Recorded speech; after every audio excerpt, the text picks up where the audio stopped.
Welcome back to another edition of Traits Triumph by way of What's the Play Productions. I am Christian here with Brian and SportsFan once again. If you have not already, be sure to check out our latest episode that dropped with Brian's father, Mr. Butler, last week. Very enjoyable episode, very great watch if you have not done so already. It's a free agency recap. So it's a little different from some of the content we've been doing lately. So please be sure to go check that out. For today, we're back to the draft content. We're shifting to the defensive side of the ball, and we're gonna do a DB breakdown. Our resident DB, SportsFan 00, is going to guide us and lead us through this episode. He does have a few player comparisons, but we're just gonna give our different rankings. We're gonna list our rankings as DBs in general, just because the defensive back position has become so nuanced. Because we would have to do about 4 to 5 different episodes if we wanted to just group them in their own roles. You would have outside corners, slot guys, deep safeties, box safeties. So we're gonna group them as prospects in general. So, for example, we'll have Travis Hunter, Malaki Starks, Nick Emmanwori all on the same ranking of list based off how we view them as prospects. So to Brian and Sports Fan, we can get started whenever you all are ready. Yeah, we can kind of get right into it. It's real easy to off the DB1, cornerback one, whatever you want to call them. Wide receiver one, Prospect one. Prospect prospect, one. and overall, probably depending how you feel about Duke Carter, it's Travis Hunter. It's crazy to say. I know a lot of people kind of expected him to just due to the wear and tear throughout the season to kind of maybe fall off and play, not like to get injured or something crazy, but just due to what he was doing on both sides of the ball. But he still was one of the best receivers in football and will continue to be one of the best corners in football. A lot of corners that's actually in this class either got injured during the season, real early in the season. Some other DBs we'll talk about later got hurt. They're recovering and stuff like that. Travis Hunter basically stayed healthy the whole season, won the Heisman, and basically, penciled himself in as a top three pick or deserved to be a top three pick. Um, but as a prospect, I have really nothing to really no negatives really. He's just as an athlete, he can really run with anybody. He's shifty, he's agile. Really, he can be any receivers hip pocket if he's running man, running zones. He probably has one of the best ball skills I've ever seen from a DB. Um, it would make sense because he's a receiver also. Just whole comp wise, in my head, the two that really come to mind is Deion Sanders and Patrick Peterson. To be honest with you, that's the type of athlete, type of DB we're talking about here, and I really don't see how Travis Hunter can really go wrong. Only way I can really see him go wrong just due to his size. He's not really the most uh, strongest corner. He's plenty strong. He has strong hands and all that, but I wouldn't say if you put him in a situation where he's like running press man or like really bumping with receivers nonstop, I don't think that would go well. But most teams not really running that outside of maybe the Lions last year. Maybe not many teams run that nowadays. So if he's in a type of system where he can play match coverage or a lot of zone, kind of read and react, he uses athleticism to get a lot of picks. He did that a lot under Dion. He learned a lot from him. So I'm not sure if y'all have anything to say about him. Just kind of like you said to piggyback. I mean, it's not too much different from what you said, but I think the biggest reason why I think he'll be so successful at the next level, whether he plays receiver or corner, is just because he's played on both sides and he's obviously been in both meeting rooms, so he kind of understands concepts both offensively and defensively. Like I remember one play, I think it was against Kansas State, his first year in Colorado. They basically ran like a mesh concept, and he came off the drag route and he jumped the wheel route and basically got an interception. So I think he'll be fine reading pass concepts and things of that nature.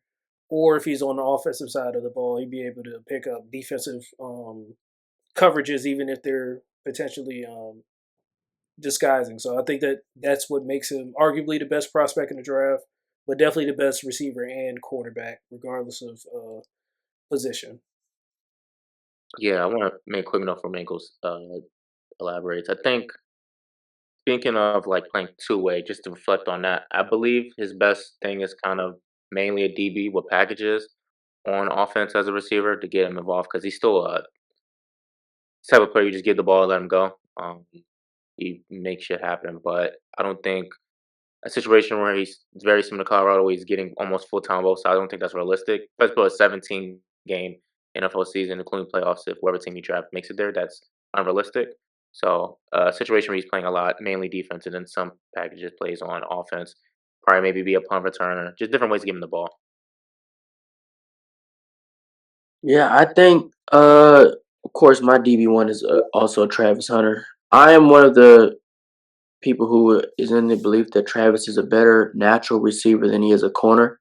But I think that goes to show how much um, his technique as a DB has and his anticipation as a DB has shown, because I feel like a lot of his wide receiver stuff is just natural. I feel like it's almost like backyard football the way sometimes looks how he plays wide receiver. But the DB, when he's on the other side of the ball, looks a bit more nuanced. Looks like he's more focused, more locked in on the task at hand. Um, so I think he'll have success either position in the NFL, and I'm of the belief that whoever drafts him should use him on both sides, however that may look. But as a DB, I think, like SportsFan said, probably one of the best ball skills we've seen coming out the draft, at least recent 5 to 10 years. And like Brian alluded to, he has a playing offense. He has the ability to try to understand where the quarterback is trying to go with the ball. So he'll come off routes to jump another route if he feels like the read the quarterback is trying to make is going somewhere else. So it's just the anticipation of the ball skills. So being able to play receiver on one end, corner on one end, you see him being able to use those skills to become the player that he is today. And so I think he's just about everybody's cornerback DB1, however you see it. And we'll talk more on him once we talk about overall prospects in general and more on the receivers, but corner one for sure, Travis Hunter. Yeah. Before, if you asked me about maybe like 2 to 3 weeks ago, my cornerback two was definitely Will Johnson out of Michigan. But now, the more I think about it, the more I hear reports. Nothing bad about Will Johnson. Just he's still dealing with injuries, trying to recover and stuff like that. And Jahdae Barron, tell me if I'm telling this name right. Is it Jahdae Barron? Barron? Very, very.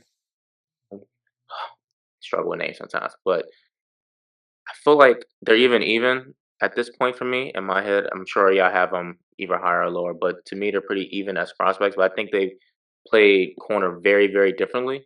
Um, so I really believe they're scheme dependent on where they're gonna go. I'm gonna start with Will Johnson. I believe he's gonna be definitely an outside primary corner. Now I see a lot of comps for him to a lot of the main 6'2" man corners in the league right now, like um, Sertan and Gonzalez. I don't see that as the comp. I don't believe he's that sticky and man. He's not sluggish by any means or like stiff. I just don't see the reps and press man that Gonzalez and Sertan showed coming out. I don't see the fluid in the hips that he showed. I believe Will Johnson actually had a hip injury, wasn't it? He got hurt. Well, I I can't remember. He believe so. missed a good half of the season with, but when I look at Will Johnson, I see him more of a zone corner. I think his read and react skills is, I'm not gonna say is as good as Travis Hunter, but it's pretty up there. I believe when you give him the ability to really have his back to the sidelines or back to the end zone and just read the quarterback, he can do a lot, especially in like a cover three, cover two type of zone. I wouldn't really see him in a cover one type of scheme a lot, but when you're in zone, just let him read, react, read routes, see what's going on, and just when it's time to just click on the ball and just go, he snaps and just gets picks. He got a lot of picks this season and last season. Um, but the only thing I don't really see man coverage wise, it might be just due to his aggression or what they coach, but he bid on a lot of double moves, a lot. If you watch the game versus Washington and the national championship last year, of course Washington kind of got beat up, but he did not lend. He did lose a decent amount of reps to Roman Duze and others not because he was just straight up getting beat. If Rome or any of the receivers, because Washington had a stack wide receiver room, any of them did like a move, he immediately bid on it, trying to undercut it or get a pick. and if that second move was basically gonna be open every time. Um, so for me, his comps in my head based on that is either Trayvon Diggs or AJ Terrell. That's what I really see. Two players that have really good ball skills and able to really read and react based on like coverages and different stuff like that. I don't see the Gonzalez or Tan type of comps for him.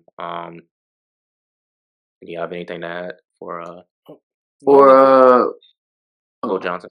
yeah, for Will Johnson, the main thing I think the reason he's been sliding down a few people's boards, I think a lot of people are kind of simply realizing he's not really the athlete that you see as a top 5 to top 10 pick in the draft when it comes to the cornerback position, like you mentioned, Surtain, Stingley, Sauce.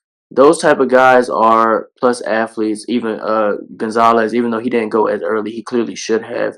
But they're the plus athletes with the size. Will Johnson is still a very good athlete. I just don't know if he is the. He may not have the same foot speed as some of those guys.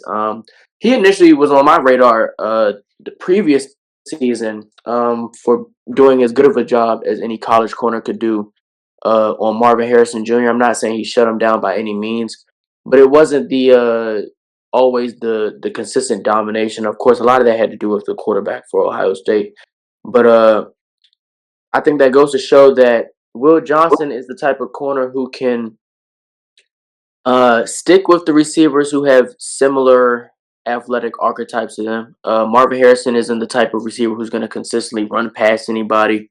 A lot of times he'll beat you at the catch point, so that shows up with Will Johnson. He has pretty good ball skills. At the catch point, he'll be able to deflect a lot of passes, intercept a couple. But when it comes to the probably the shiftier, faster receivers, like SportsFan has said, it's going to be very difficult for him to uh, get that change of direction with those type of route runners. So he'll probably be at his best in a zone type system where he's able to read and react like a Trayvon Diggs. Wasn't really expecting that comparison, but once you like explain it, it makes sense because Trayvon Diggs, for what he is, he's become a better man corner. But his ball skills, he's another receiver. He's able just to read the field Yeah. and sit back in zone and anticipate where the ball is being thrown and just go make a play on it from zone coverage. And so that's Will Johnson could do the same thing, and I think he's probably a better man to man corner day one than Trayvon Diggs was.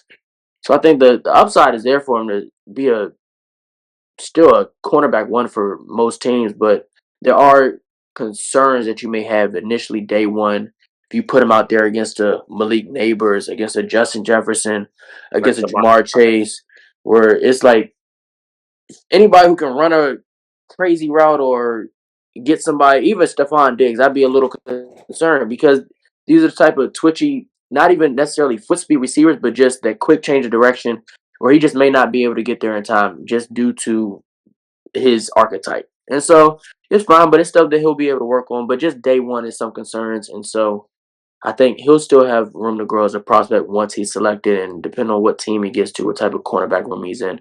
But I'm still a believer in him. Based off this list, I would still have him DB2.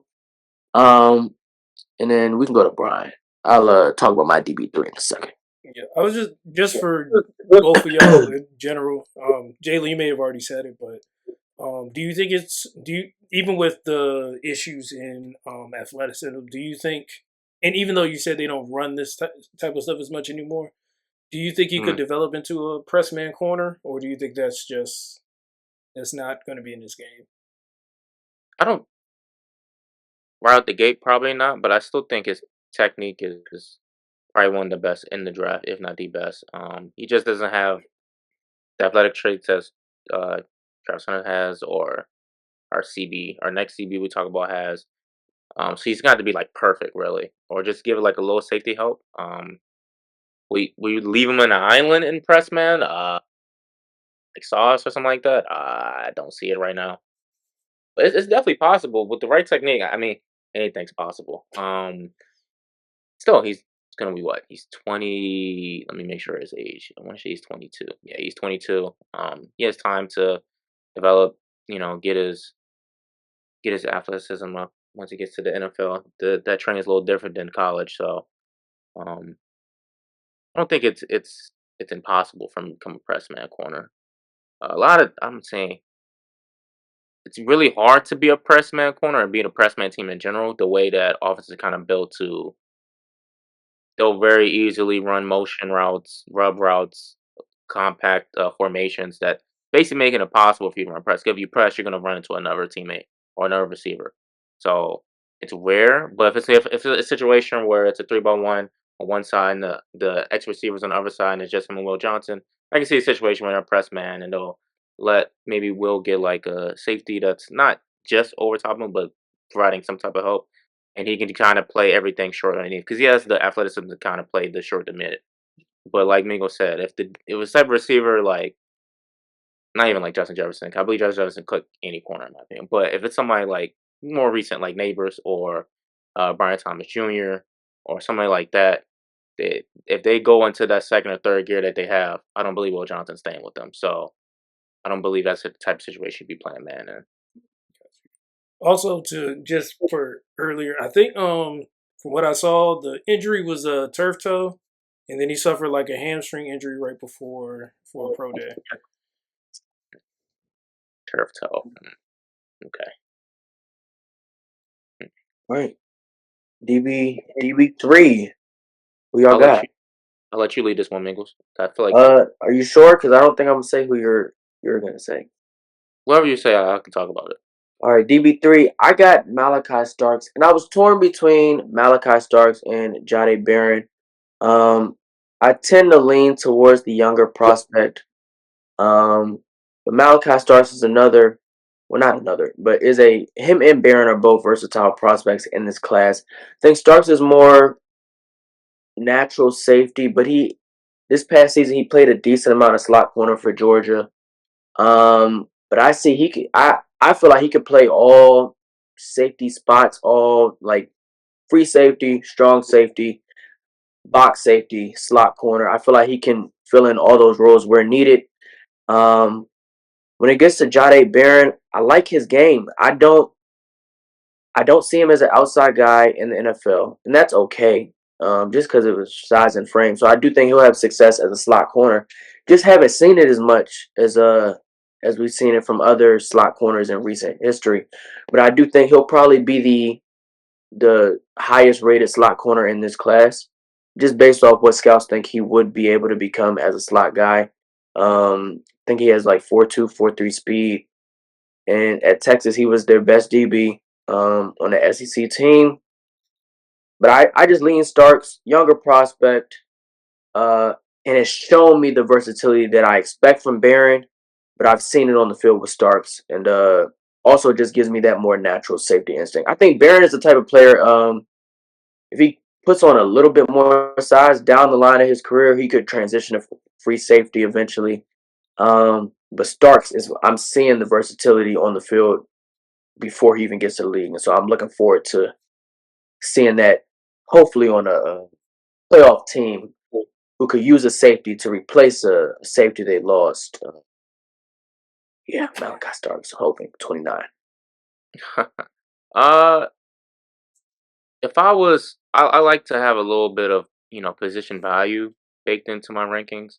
But if it was just raw, like who I think is a better DB, I'd probably have Starks as DB too. To be honest with you, he's kind of everything you want in a safety.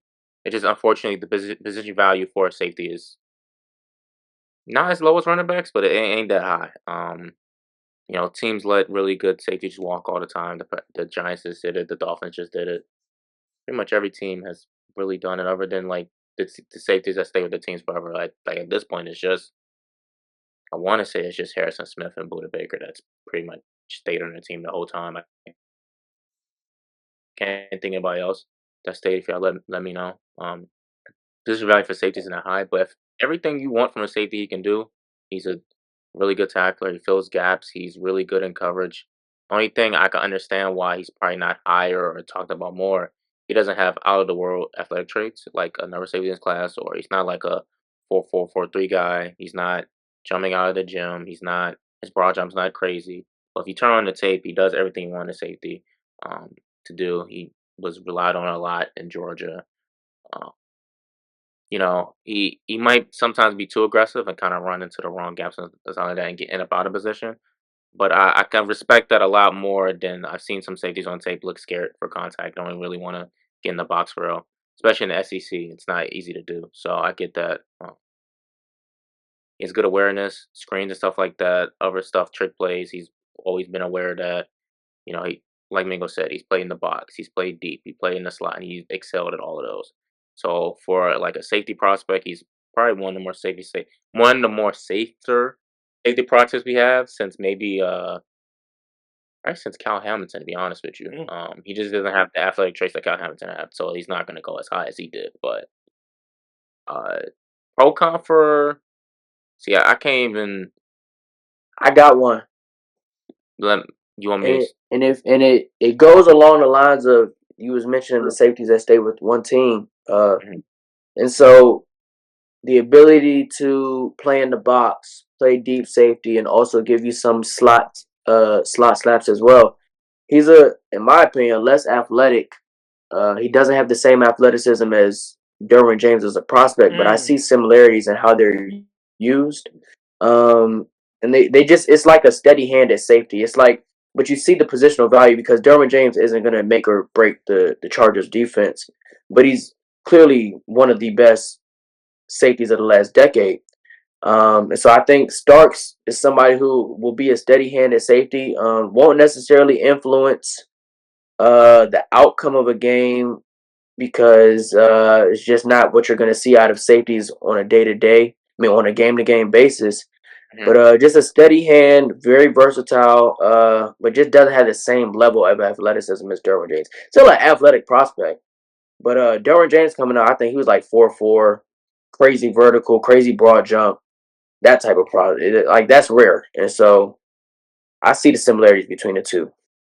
Yeah, Florida State was breeding special DB prospects like that with Ramsey and him. Mm-hmm. My comp for him is I like Derwin James a lot. It's just because of Derwin James' height and speed, it's hard for me to make that comp. I get it though, play style wise. Um, my comp is gonna be more a little closer athletically. I'm going with Jesse Bates, honestly. His base was a 4 or 5 guy coming out. He played a lot of deep middle safety with the Bengals, and they relied on him a lot. But actually, with the Falcons, he plays way more in the slot. He's done a lot of different things that defense required him to do. He still is a all pro caliber safety. So my comp's probably Jesse Bates for him. Uh, let me think. Maybe yeah, I'll go with Jesse Bates. Do you have anything else you want to add, Brian, before we go to? I think it was kind of touched on already with Barron, but make sure you got everything you had to say about him. Yeah, DB. Yeah, so my DB3, like y'all, was Malaki Starks. As CT said, very versatile, very good blitzer as well. So he'll just be a guy like as you guys said with Derwin James and guys like that. He'll be a key weapon for whatever team decides to draft him. With Barron, he's my DB5. I'm sure we'll talk about who my DB4 is in a second, but with him, I think my only question for y'all would be: do you think that he could thrive, even though we believe he'll be a slot corner? Do we think that he could thrive even in a pinch as an outside corner in say like a cover three or quarters type of defense? Who we talking about? Barron. Oh, and you think he's a slot corner? Well, I thought I Chris think he's said that just he felt like he was going to be a slot corner. I, I mean, he is 5'11". There's 5'11" corners in the league that played outside. Trim Duffy didn't start that, of course, because they still had Jahdae Ward, I believe, and somebody else. They had one dude that went to the Legarius Titans. Sneed.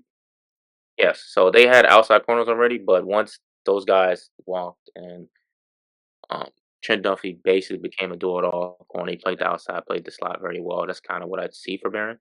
Um, he's just for a corner of his height, he plays a lot uh taller than his height. He has athleticism to kind of really run with anybody. He ran a 4.39. I want to confirm that. Pretty sure he ran a 4.39 40. So athletically, he's off the charts. He's really everything you look for in a corner outside of just height. That's the only thing that's really stopping him. He's Yeah. really good. Oh, go ahead. Oh, I was gonna say he just has really quick feet. He's really good in zone. He just can do a lot. The only thing that's really stopping him is kind of his height. in a league that might get picked on more. A lot of receivers are way, a lot taller. They will really definitely body you if given an opportunity. It can be from the fast guys like Brian Thomas Jr. or Justin Jefferson, or it could be more stronger built like Emmanwori. They're in the slot a lot. They're moving people out the way. JSN, receivers like that.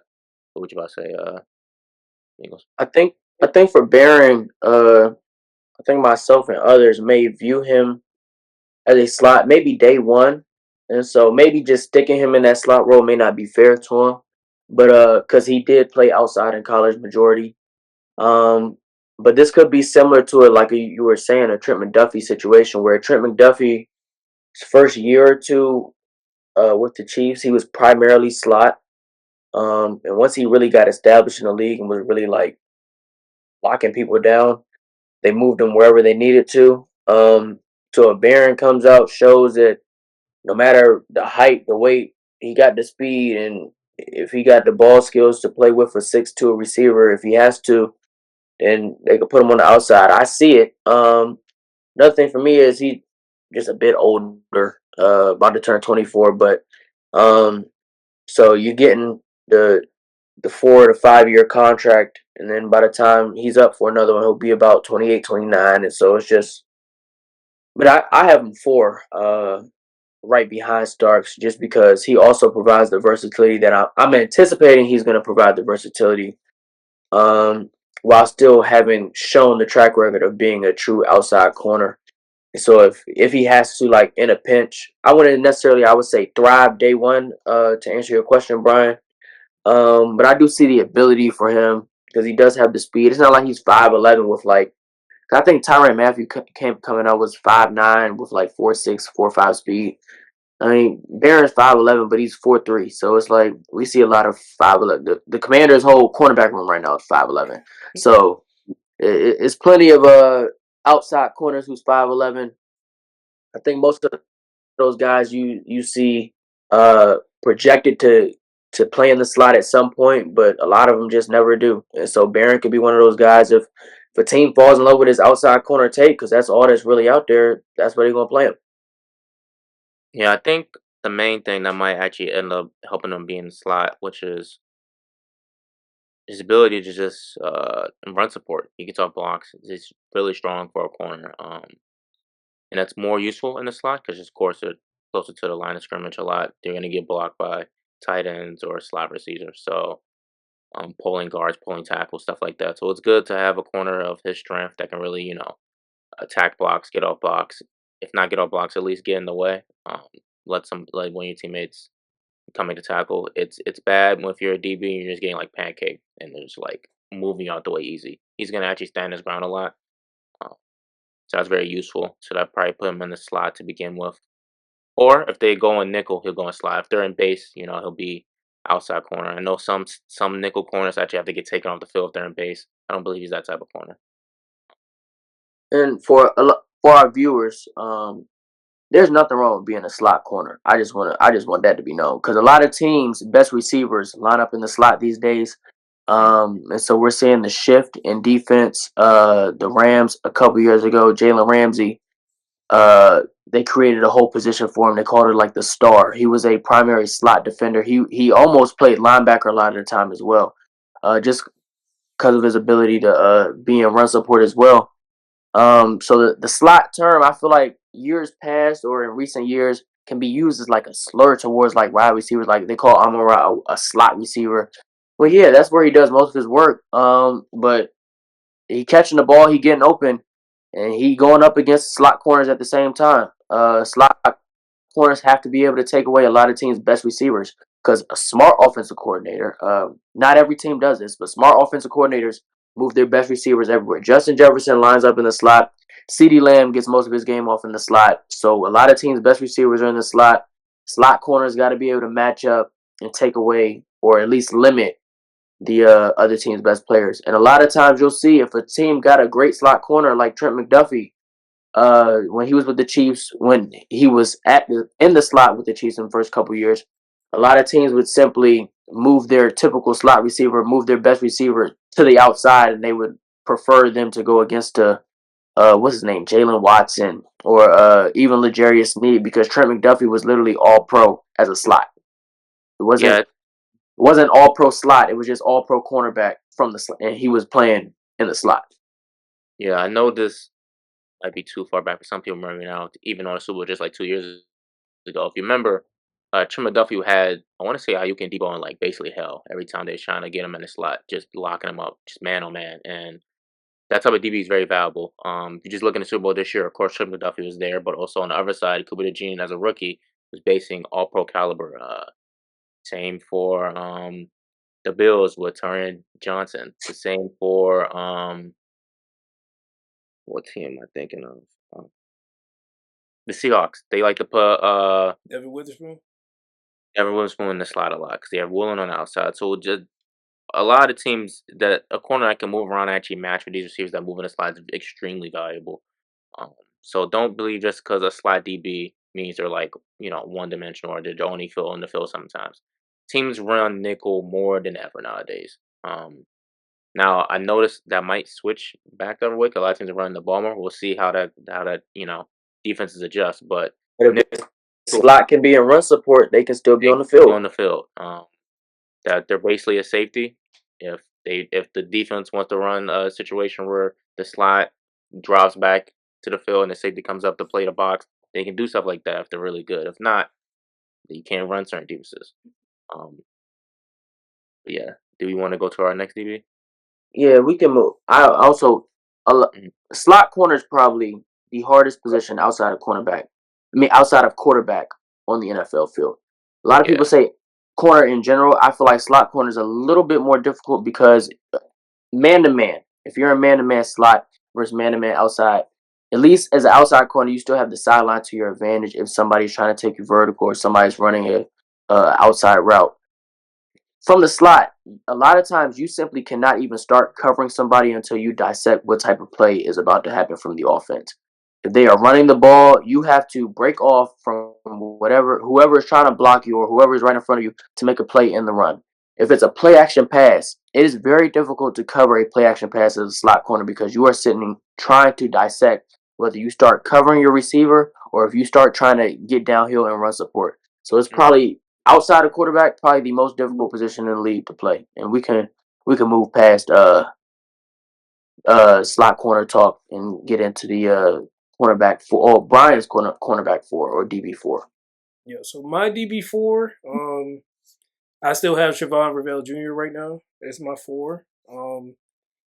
I think, well, for me, I think it's a, I won't say it's a preference thing, but I think if you want a guy that's going to probably cause and force more turnovers, you probably have Barron as your four because he's better. I think he's better at playing the ball. But from the tape I've seen, I think Siobhan's pretty fluid.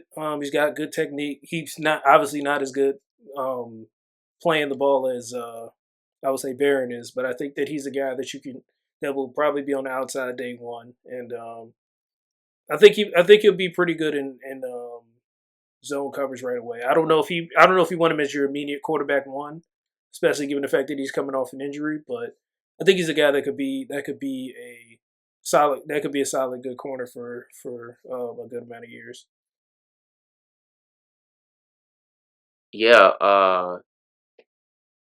Funny enough, my main concern or complaint about him is just he just not have a lot of tape. Unfortunately, he has a very unique situation to where he is.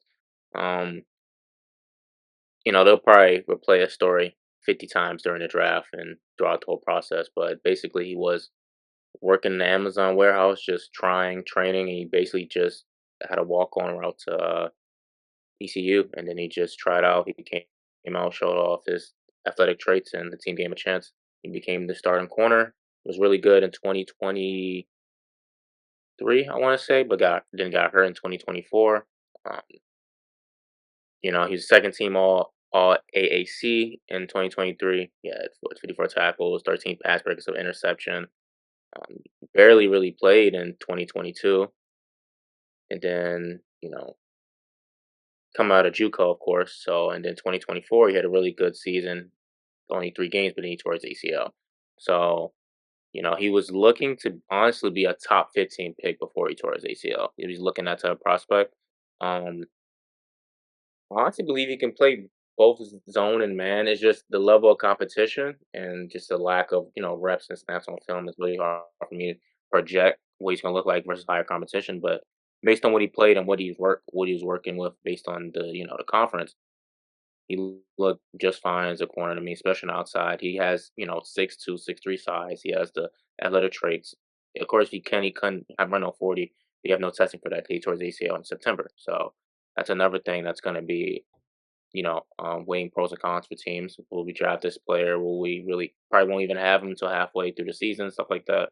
Um, Several teams have done that. The Cardinals just did that recently with Garrett Williams out of Syracuse. Same thing towards ACL and came back this season. Was one of the best slot DBs in the league. So I don't think an ACL tear will really scare teams off. It's just teams that probably need a DB now won't draft them. Um, Teams that are looking for a corner for the future will probably draft a player like this. Um, just hope. I'm assuming he's gonna recover 100% to the athlete he was before. I think he'd be just fine as an outside corner. He has the traits to really, really do anything. He's still it's a very, very high ceiling. Comp wise, I know the fun comp right now is probably I think Tariq Woolen. I won't go too much further than that because I think just similar based on athletic traits. I believe the potential is there. I just got to see more for him to really develop technique wise, but because of his traits and what conference in the AAC, he was able to just kind of rely on his traits and just make plays on the ball when needed. There's no receiver just running away from him. No receivers like breaking and getting away from him that easily. And in zone, he's just used his traits, read, react, and just he actually made a lot more plays on the ball than I expected. I mean, 13 pass breakups and one college season is really, really good. You think anything the same Ingles? Yeah, I think I'm not as concerned with the ACL recovery. Uh, I also have him DB5. Well, not also because Brian had him DB4. I have him DB5. Um, but he had surgery in October, and so I do think, of course, ACL is going to drop him down a few teams' draft boards. But I do think he could land in a situation where he's in the realm of like the playoff teams in that range, late first, to where he could land somewhere where he may not have to come back week 1, week 2, week 3. Whenever he does, I do think he comes back, makes an impact. He doesn't even have to be a team's cornerback 1. He could be a decent cornerback 2. I'd certainly take him as my cornerback 2. He has actual cornerback size, 6'2", about 200. Uh, but like Sportsman, it's not as much film as you would like to see, and he's not on the I won't say the highest level, but Eastern Carolina isn't the biggest school in comparison to some of the other prospects. So the limited film and the school that he was at could concern some teams, plus the injury. But the injury doesn't concern me as much. And on tape, he looks fast, so I don't really need a 40 times, a specific 40 time to move him up or down my draft board.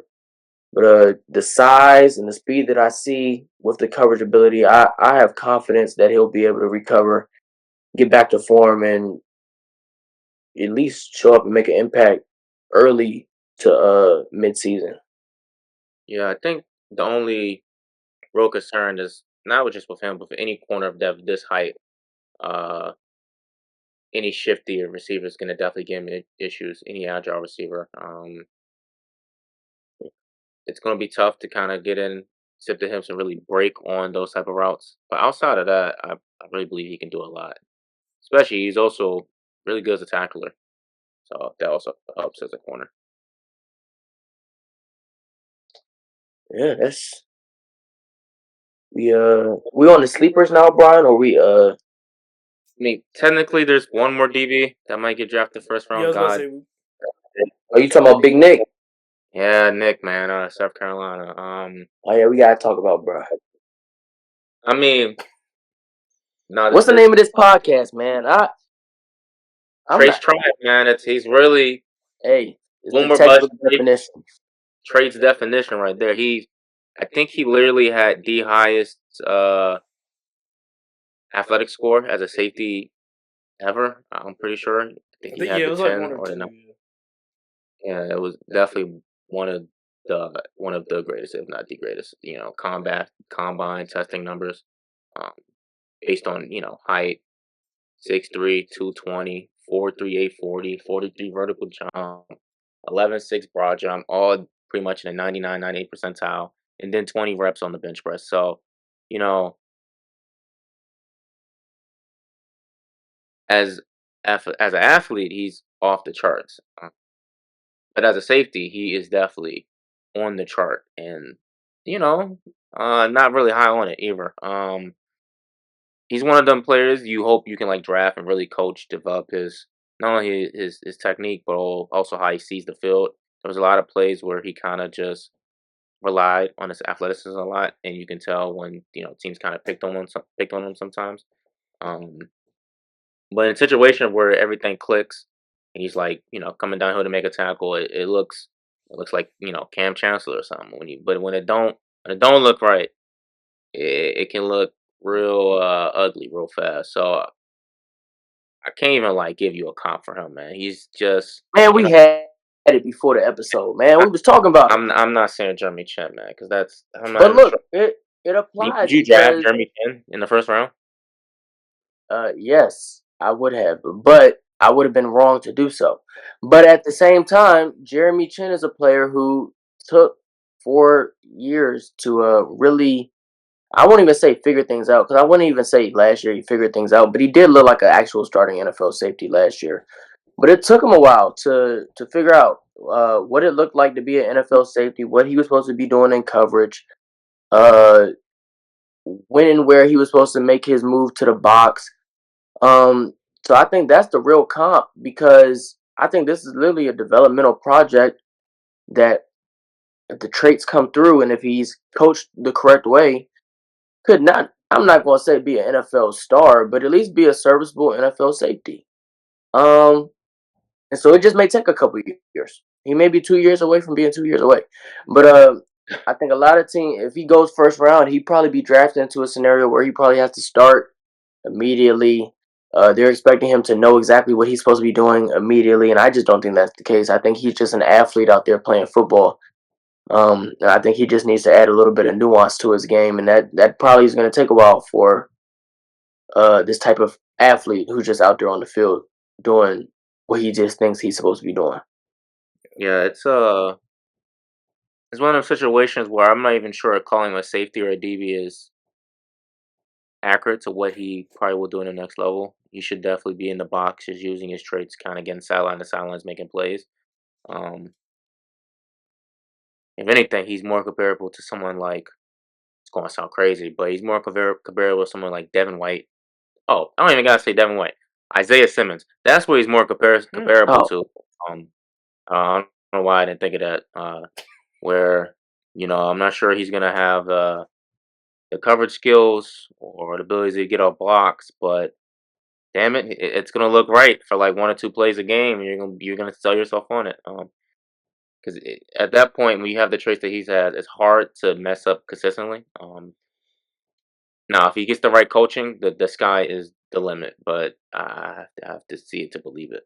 Anything else you want to say, Brian? Yeah, I mean, kind of like you were going to say. I think day one he's got to be a box safety in order for him to thrive. But I think he also has to be in a system with a team, kind of like that has that deep safety, that guy that can play deep safety, kind of like Green Bay with Xavier McKinney. I think you got to have a guy that.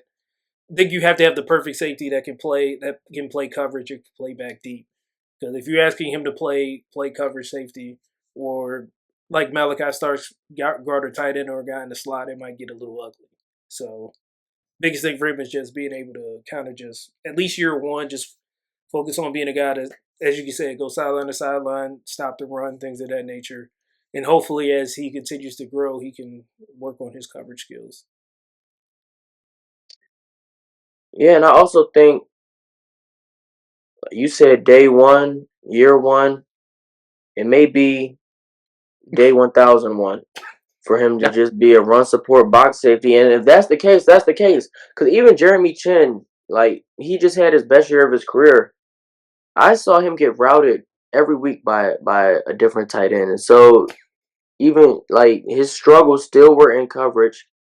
Um, and so a lot of stuff. I think it'll probably be easier for him to learn how to be a zone, have the ability to be a zone safety back deep.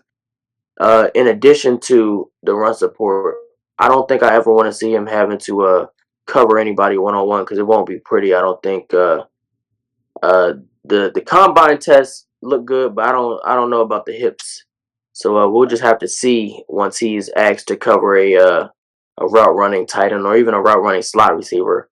If he's going first round, I feel like somebody's gonna have some unhealthy expectations for him, and they might put him in some situations where he doesn't need to be. Yeah, I remember. Speaking of him playing safety, this is right before Isaiah Simmons basically got traded to the Giants for a bag of peanuts. One preseason game, I want to say it was versus the Saints, maybe or the Chiefs. One of the preseason games. They gave him opportunity to play safety because he said he didn't want to play linebacker. He's really a safety for real. So they let him play safety, and he was dog shit. So like seeing that made me believe that even with all the athletic traits and all the coaching in the world, it cannot save certain players. So I don't want to see him in safety and coverage. I really don't believe that's the right step for him, especially in deep coverage, because sometimes you're just not made for that type of situation. I think he'd be a hell of a gunner on punt. I think he can really do that. Special teamer. Um, it sounds crazy, but it's gonna look crazy if he comes out like looking like a all pro safety like year one. I hope that nobody clips this, but it's rough, man. The trade's there though, and Trey's trying, so we'll see. Man, a first round gunner. Imagine that. I don't have to imagine. We did that. We drafted one of those. I gotta imagine that at all. All right, I think we can Shit, move is to it? sleepers now, CT. All right, who y'all got then? Somebody, let me know some sleepers.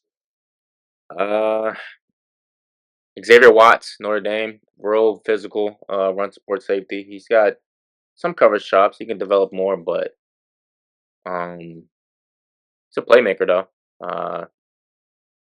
You could probably I say the gotta same see. about Makuba at the safety position I got, too. did he run a 40? I guess he didn't run a 40. Is he hurt? Um, I'm sorry. What'd you say? I was saying you could Brian? say that you could probably say the same thing about Makuba at the safety position. Yeah. Let me see. Did he say it? Oh, it's not. But while Jalen's looking that up, I would say um at least I don't know if they're considered sleepers, but the guys that I think will probably go second round are probably I think that we touched on my DB 6 and 7 that would be Benjamin Morrison out of Notre Dame and then Maxwell Hairston out of Kentucky. I think Benjamin's probably a guy that will probably have the chance to start day one, depending on where he gets drafted. And I'm sure he'll be an outside guy for sure. Maxwell, I think he'll probably be. I think he may be under in the Jahdae role where like he starts as a slot corner potentially, but he can potentially play outside because he is 6'1". But I think that he's a guy that may carve his niche in the slot, kind of like Andrew Phillips did last year for the Giants. Yeah, so those two would be those guys, and then the guys that I think will probably go mid round. That I think that have the size, but I'm not too sure how well they'll thrive in the league. I would say would be Trey Amos, and then what's his name? Because I don't want to butcher his first name, but Thomas out of Florida State. Zarier. Yeah. Thank you, TT. Yeah, that's speaking of Thomas, I think he's a real speaking of like press man corners, he is one of them ones. I think Florida State literally just had one last year. Yeah, it was Didn't they Green, have one? wasn't it? Yeah, went to I wanted him too. He went to San Fran. unfortunately went to those 49ers. He's a damn good press man corner. Will he have the ability to, develop some type of zone chops, read and react type of thing? I don't see that. But if you need a corner to just get in front of a receiver and use his hands, use long arms, and really disrupt routes, I believe Thomas can definitely do that. Speaking of Harrison, I did not realize he ran a 4.28. Yeah, That might actually sneak him in the first round because I just know teams love athletic Yeah. traits like that if possible. Only issue with him is just his size. He's not like small. He's 5'11", 185. That might seem small, but I think that's pretty decent size for a 5'11" corner. It's just his build. It's not exactly wide body. It's not like Barron. It's it's more slim on the slim side, so some teams might not like that, especially in run support. But just as a coverage corner, I believe he can do a lot with that type of speed. And then was there any more? Yeah, Benjamin Morrison. Um, he's I don't know. I'm trying to debate how I feel about him. He was, I think, at one point definitely a first round type of prospect. I want to say going into this season, if not a top three corner, but things kind of fell off because he kind of looked more, um, for lack of a better term, clunky in coverage. He looked kind of stiff. So any receiver that has some type of agility, some type of wiggle in their routes left him a lot. But in situations where you can kind of use his size, his physicality to kind of stay on the receiver, he was really there. But it's just he doesn't have the movement skills you're kind of looking for in a first round prospect. But as a second round, third round player, he definitely's going to be there. Yeah, for me, I don't really have no big time sleeper. I've heard good things about Kobe Bryant. I'm even trying to be funny, but I've heard uh coming out of Kansas, I've heard that I think this year he was probably like Benjamin Morrison. I think he was projected higher than what he is now coming into the season. I think he probably had about an average season, and so by default, that probably is going to drop you down the draft board just a little bit when you don't make the progression that teams anticipate. But I think for what he is, I think he could be a serviceable NFL player at some point in his career. Maybe not immediately, um, but he could be NFL relevant at some point at the cornerback position. And so Kobe Bryant is the one guy I want to throw out there into the sleeper pool of names. Yeah, I forgot. I low key forgot about him. He was actually kind of talked pretty highly before the season started, but Kansas had a season that kind of sent a lot of their NFL prospects on that team kind of down the board. Same for the running back, Devin Neal. Um, but yeah, as a corner, he got pretty solid tape, pretty good tape. It's just the only problem is he's 6'1", 175. That's a real interesting build for an outside corner. You might get bullied, and I might. You're going to get bullied. So it depends if you can put on some size, get some more muscle on the bones. He can definitely work out. Um, Another corner, uh, low key forgot about. I mean, he has the pedigree just based on where he went to and his not hype coming out of high school. I guess you could say hype, but Denzel Burke out of Ohio State. I know a lot of people basically forgot about him. He still has the talent. In my opinion, I'm not sure if he has the athletic traits. I'm not even sure if he did he run a 40. Did he do I don't anything? Let think me he see. did, but I can check. No, I say did he not even get invited to the combine? Dog, is it that bad? Let me see what's going on here. And he ran a 40. He ran a 4.48, and that was pretty much it. He didn't do anything else. So he's a 4-year starter. It's a lot of experience and a lot of different coverages because Ohio State actually do a lot of corner. So he has the experience. He has a high, high high floor, very very very low ceiling. Some teams might like that in the later rounds as a corner. They can just kind of depend on and be the third or fourth guy in a room, and there's nothing wrong with that. Because as a DB, as if you look at a lot of DBs currently in the league, injuries do happen. Even might not be a serious injury, but for a game or two, might be a drive or two, and you kind of have to need that third or fourth corner to come in, or the starter can just not be good. You're gonna need a corner to come in. I think a similar situation happened with the Commanders this year. They had to quickly rely on their rookie corner to go from slot to being an outside corner. He was able to do that very well. you never know what can happen to the corners in front of you. So it's always good to have depth in the cornerback room. Can And never those have enough corners. players like Denzel Burke, they might not get drafted high, but they still end up being valuable at some point because cornerback rooms are like 5, 6 players deep, and there's 32 teams in the league. You're always going to need a corner.